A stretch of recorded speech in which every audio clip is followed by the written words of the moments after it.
শুভ সোমবার বন্ধুরা।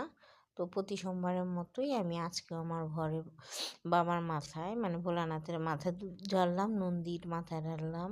এই যে তারপর আমি ত্রিশূলকেও দিলাম। আর এই যে আমার মা মনসাকেও আমি সোমবার দিন তোমরা জানো যে একবারই দুধ ঢালি। তো সেই দিনে একবারে বাবার সাথে মনসা মাকেও আমি দুধ কলা ভোগ দিই। তো এই যে আমার বাবার মাথায় স্নান জল ঢালা হয়ে গেল, দুধ ঢালা হয়ে গেল। এবার আমি ভালো করে পরিষ্কার করে আসনে উঠে বসাইলাম।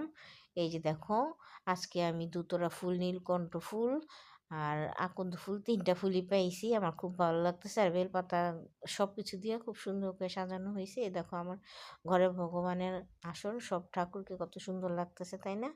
তোমরা সবাই ভোগ দর্শন করো। আজকে আমি পেঁপে দিয়ে ভোগ দিয়েছি, আর দুধ কলা তো অবশ্যই ছিল মা মনসা আর ভোলানাথের জন্য।